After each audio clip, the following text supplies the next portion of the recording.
बहन और जो भाई का बंधन होता है वो बड़ा ही अटूट बंधन होता है। दोस्तों, जब राखी का त्यौहार आता है तो बहन चाहे कितनी ही दूरी पर रह रही हो, वो अपने भाई की कलाई पर राखी बांधने के लिए ज़रूर पहुंचती है। अपने भाई की कलाई को कभी भी सूना नहीं रहने देती, चाहे उसके लिए उसे कुछ भी करना पड़े।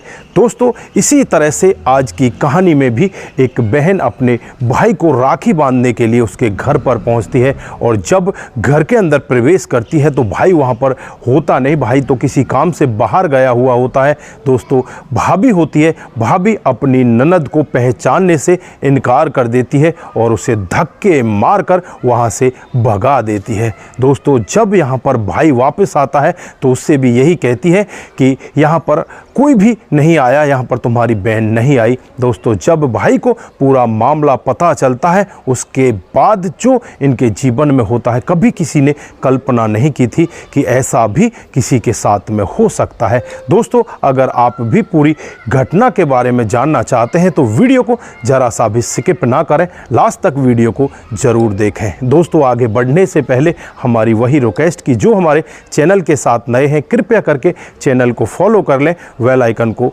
ज़रूर प्रेस करें, जिससे कि आगे की अपडेट सबसे पहले आपके पास आ सके। तो दोस्तों, नमस्कार, जय हिंद। आप देख रहे हैं APH न्यूज़ राहुल रावत के साथ। तो दोस्तों, आज की जो हकीकत की घटना आपको बताने जा रहा हूं, ये राजस्थान के अलवर की हकीकत की घटना है। यहाँ पर एक परिवार जिसका मुखिया होता है गंगाराम, उसके 2 बच्चे होते हैं। बड़े वाला लड़का होता है जिसका नाम रवि होता है, उसकी छोटी बहन जिसका नाम मोहिनी होता है, और इन दोनों बच्चों की माँ यहाँ पर रहा करती। 4 लोगों का ये परिवार होता है। दोस्तों, रवि धीरे धीरे करके बड़ा होने लगता है। रवि की उम्र लगभग 13 साल हो जाती है, और इधर जो मोहिनी होती है इसकी उम्र मात्र 7 साल होती है। तभी बीमारी के चलते हुए इनकी माँ की मौत हो जाती है। दोस्तों, घर परिवार बिल्कुल टूट कर रह जाता है, एकदम बिल्कुल किनारे पर आ जाता है। अब यहाँ पर करें तो क्या करें। अब 2 बच्चों के होते हुए गंगाराम जी शादी करने से तो मना कर देते हैं कि मैं अब शादी नहीं करना चाहता। दोस्तों, यहाँ पर जो बड़ा भाई है वो स्कूल जाने लगता है, और यहाँ पर बहन भी स्कूल जाती, लेकिन बहन अपने भाई के लिए इतनी छोटी उम्र में खाना बनाना सीख लेती है। वो खुद खाना बनाती, कई बार तो अपने हाथों को जला लेती। कई बार जो उनके पापा होते हैं गंगाराम जी, वो उनके साथ में खाना बनवाया करते। कई बार कामकाज के लिए अगर गंगाराम जी बाहर चले जाते तो यहाँ पर वो छोटी सी नन्ही सी बहन अपने भाई के लिए खाना बनाती, और खुद भी स्कूल जाती और भाई को भी स्कूल भेजा करती।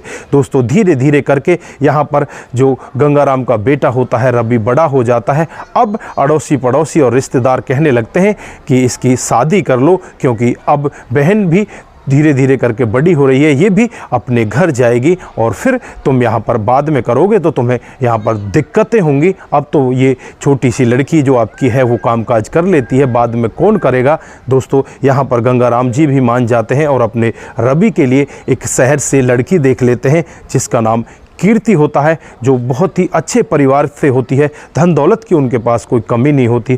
कीर्ति के साथ यहाँ पर रवि की शादी हो जाती है। दोस्तों, कीर्ति यहाँ अपने घमंड में रहती है, अपनी ननद से सीधे मुंह कभी भी बात नहीं करती, उससे बस उल्टे मुंह ही बात करती है। उसे वो बिल्कुल भी देखी हुई पसंद नहीं आती। अब यहाँ पर जो गंगाराम जी होते हैं वो परेशान होने लगते हैं, और अपनी बेटी मोहिनी के लिए भी एक लड़का देख लेते हैं, और उसके साथ उसकी सन 2020 में शादी कर देते हैं। दोस्तों, 2020 में मोहिनी की शादी हो जाती है, और उसके कुछ दिन बाद ही उनको एक लड़का हो जाता है। दोस्तों, 2022 आ जाता है। 2022 आते आते यहाँ पर जो मोहिनी होती है उसका पति बहुत ही ज़्यादा बीमार रहने लगता है। जो उसका कामकाज होता है वो भी ठप हो जाता है। जो घर में जमा पूंजी होती है वो बीमारी में लग जाती है। अब रक्षाबंधन का त्यौहार आ जाता है।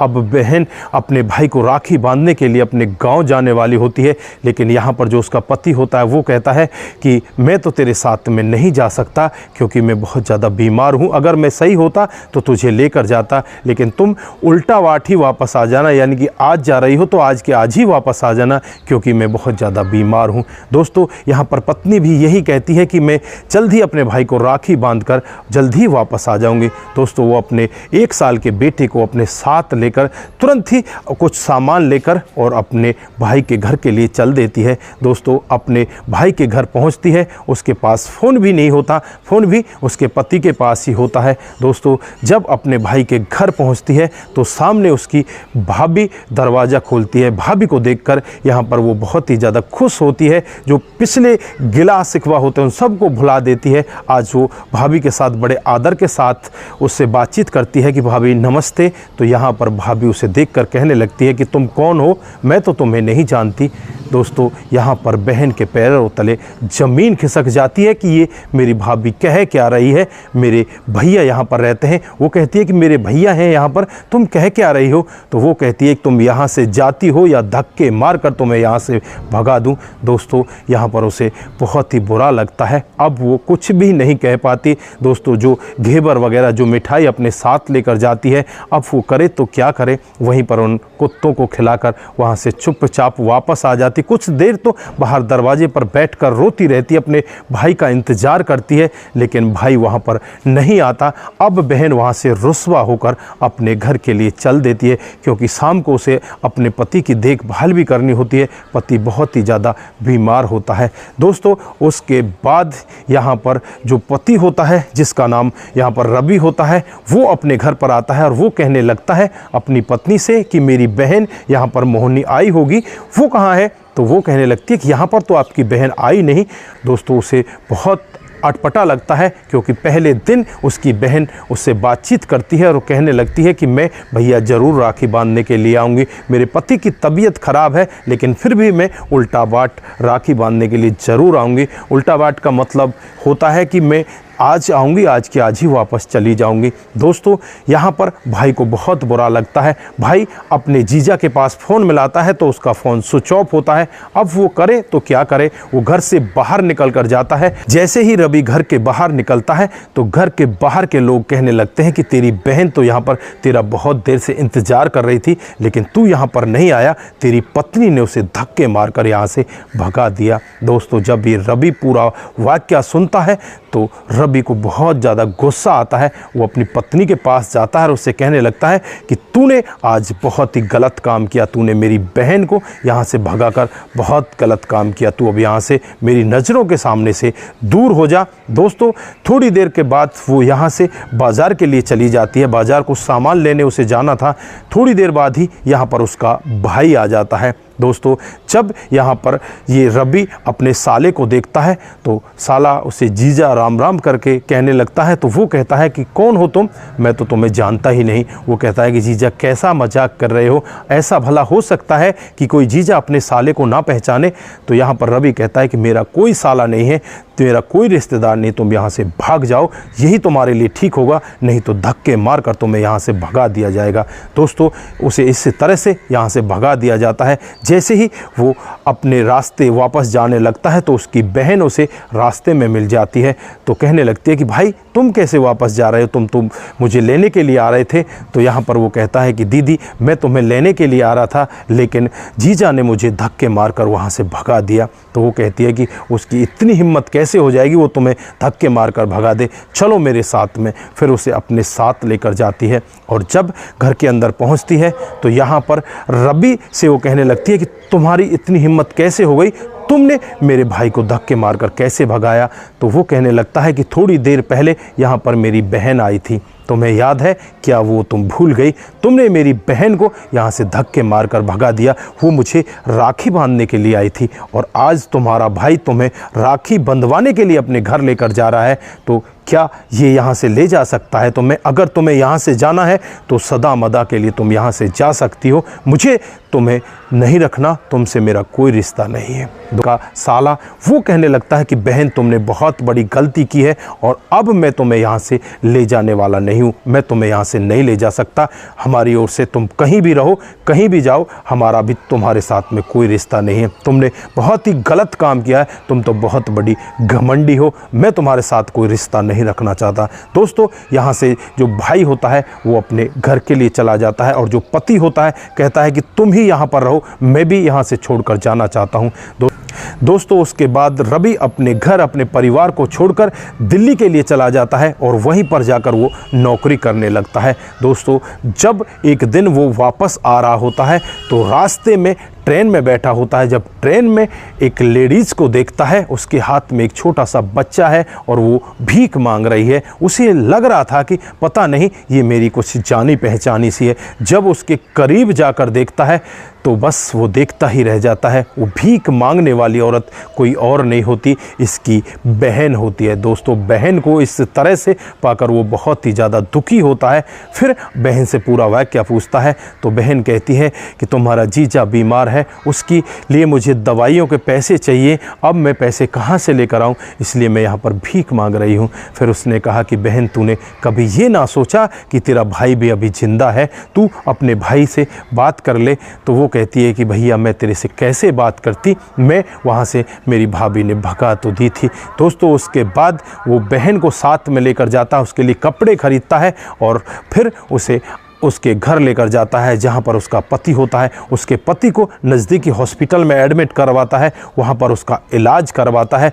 जो भी पैसे उसमें लगते हैं सारे पैसे खुद भाई खर्च करता है। थोड़े दिन में ही वो बिल्कुल ठीक हो जाते हैं और ठीक होकर वो अपने घर आ जाते हैं। अब यहाँ पर बहन कहने लगती है कि भाई अब अपने घर चले जाओ, वहाँ पर भाभी के साथ रहो। तो वो कहता है कि तेरी भाभी को तो मैंने उसी दिन छोड़ दिया था, मैं उसे छोड़कर दिल्ली आ गया था, मैं उस दिन के बाद घर पर गया ही नहीं।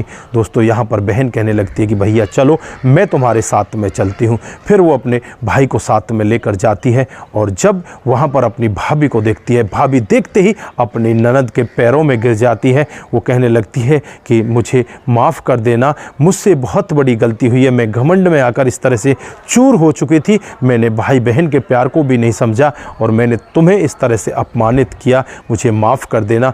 दोस्तों यहाँ पर जो उसका पति होता वो भी वहीं पर खड़ा होता है। यहाँ पर जो ननद होती है वो कहने लगती है कि मुझसे माफ़ी मांगने की ज़रूरत नहीं है, मैंने तो तुम्हें उसी दिन माफ़ कर दिया था, अगर माफ़ी मांगनी है तो अपने पति से माफ़ी मांगो। दोस्तों उसके बाद वो रवि के चरणों में गिर जाती है और वहाँ पर वो फूट फूट कर रोने लगती है और कहने लगती है कि मुझे माफ़ कर दो, मुझसे बहुत बड़ी गलती हो गई, मेरे मायके वाले भी मेरे साथ में नहीं हैं, उन्होंने भी मुझसे नाता तोड़ दिया है। जिस दिन से आप यहाँ से गए हो मैं यहाँ पर दर दर की ठोकरें खाने लगी हूँ, एक एक टुकड़े के लिए मैं तरसने लगी हूँ, मुझे माफ़ कर दो, मुझसे बहुत बड़ी गलती हुई है। दोस्तों जब इस तरह से पत्नी का रवैया देखता है, यहाँ पर जो उसकी बहन होती है वो भी अपने भाई से कहने लगती है कि भैया अब तो इसे माफ़ कर दो, अब तो ये संभल चुकी है, इसकी समझ में आ चुका है, भैया प्लीज़ इसे माफ़ कर दो। उसके बाद जो पति होता है अपनी पत्नी को माफ़ कर देता है। उसके बाद वो तीनों लोग घर के अंदर चले जाते हैं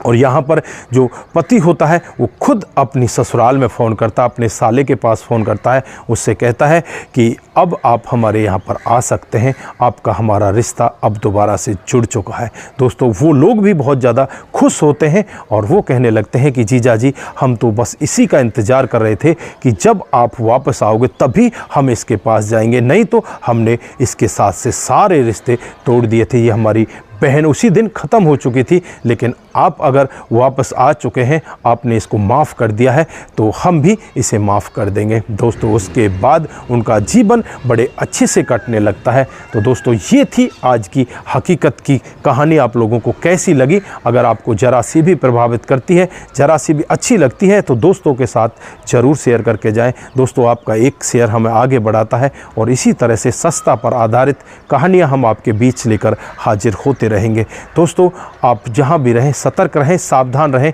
रिश्तों की अहमियत को ज़रूर समझें। नमस्कार, जय हिंद,